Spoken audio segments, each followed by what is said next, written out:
एक गांव में बहुत मेहनती मजदूर रहता था। वो मेहनत करके अपने बच्चों का पेट पालता, लेकिन आज उसे कोई काम भी ना मिला और वो खाली हाथ ही अपने घर की तरफ चल पड़ा। जब वो घर पहुंचा तो बीवी बच्चों ने देखा कि बाबा के हाथ में तो कुछ भी नहीं है, और जब उन्होंने उसके खाली हाथ देखे तो वो उदासी से मुरझा गए। बीवी ने अपने शौहर से सवाल किया, क्या बात है, आज आप कुछ भी खाने को नहीं लाए? बच्चे सुबह से बहुत तंग कर रहे हैं, इन्हें बहुत ज़्यादा भूख लग रही है। आप ऐसा क्यों नहीं करते कि अपने भाई से जाके कुछ ले लें? मेरा भाई मेरी कोई मदद नहीं करता, तुम जानती तो हो। सबसे ज़्यादा अमीर तरीन होने के बावजूद वो मेरी कोई इमदाद नहीं करता। लेकिन फिर भी मजदूर जाता है और अपने भाई से बात करता है कि भाई, मेरे बच्चे बहुत भूखे हैं, प्लीज़ कुछ खाने को दे दो। तुम्हारे घर कोई बचा हुआ खाना हो तो वो ही दे दो। मेरे बच्चों ने 2 दिन से कुछ नहीं खाया। पहले उसका भाई उसे अजीब नज़रों से घूर रहा होता है और फिर उसे कहता है कि तुम्हारी इतनी हैसियत कि तुम मुझसे मांगने आ गए। अपने कपड़े तो देखो और मेरे देखो, हम दोनों में ज़मीन आसमान का फ़र्क है। जाओ, यहाँ से चले जाओ, तुम्हें मेरे घर से कोई मदद नहीं मिल सकती। मजदूर मायूस होकर अपने घर की तरफ जाता है तो उसे रास्ते में एक बुजुर्ग मिलता है। बुजुर्ग उसे कहता है, बेटा तुम बहुत परेशान हो, बताओ क्या बात है?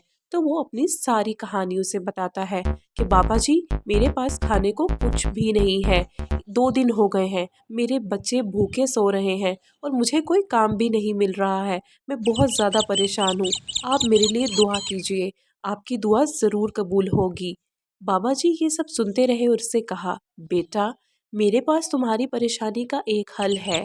मैं तो अब वैसे भी बूढ़ा हो चुका हूँ, मैं तुम्हारी एक तरह से मदद कर सकता हूँ, लेकिन वादा करो कि जो चीज़ मैं तुम्हें आज देने जा रहा हूँ और जो मदद मैं तुम्हारी करने जा रहा हूँ, तुम उस बारे में कभी भी किसी से कोई जिक्र नहीं करोगे और ना ही उस बारे में किसी को बताओगे। मेरी ज़िंदगी पता नहीं अब ना जाने कितनी है, लेकिन मैं जाने से पहले तुम्हारी मदद करना चाहता हूँ, क्योंकि तुम मुझे एक सच्चे और ईमानदार आदमी नज़र आ रहे हो। ये कहकर बाबा जी उसे अपनी एक खुफिया जगह पर ले जाते हैं, जहाँ उनकी जिंदगी भर की पूंजी जमा होती है। बाबा जी वहाँ जाकर उन्हें एक चक्की देते हैं और कहते हैं, बेटा इसे इस्तेमाल ध्यान से करना। तुम्हें जब भी कोई चीज़ चाहिए हो तो कहना, चक्की चक्की ये चीज़ निकाल, और निकालने के बाद जितनी ज़रूरत हो उसके बाद इस पर लाल कपड़ा डाल देना, वरना ये चीज़ निकालती जाएगी और तुम संभाल नहीं पाओगे। इसका यही तरीका है, इस तरीके को याद रखना, कभी भी भूलना मत, और ये राज राज ही रखना, वरना इसका गलत इस्तेमाल होगा। मुझे तुम अच्छे और ईमानदार लगे, इसीलिए तुम्हें अब ये दे रहा हूँ।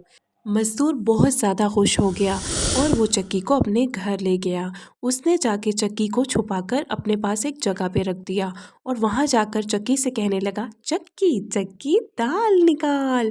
तभी चक्की अचानक से घूमने लगी और दाल सामने आ गई। फिर उसने कहा, चक्की चक्की फ्रूट निकाल। तभी फिर चक्की घूमी और फ्रूट आ गया। फिर उसने कहा, क्यों ना पैसे मांगे जाएं। तो उसने चक्की से कहा, चक्की चक्की पैसे निकाल। तो फिर पैसे भी आ गए। जब उसके पास बहुत सारे पैसे हो गए तो उसने उस पर लाल कपड़ा डाल दिया और कुछ ही दिनों में मजदूर गांव का अपने भाई से भी ज़्यादा अमीर तरीन इंसान बन गया। उसने अपने लिए बहुत बड़े बड़े घर भी बना लिए और वो दूसरे लोगों की भी बहुत मदद करता था। एक दिन किसान चोरी छुपे निकाल ही रहा था पैसे चक्की से कि ये सब मंजर उसका भाई भी खड़ा चुपचाप देख रहा था। किसान जैसे ही उस चक्की से पैसे निकाल रहा था, वो गरीबों में बांटने के लिए निकाल रहा था, लेकिन उसका भाई ये सब खड़ा देख रहा था। उसके भाई ने ये तरीका तो देख लिया कि पैसे कैसे निकालते हैं, लेकिन उसे बंद करने का तरीका उसे ना पता चल सका।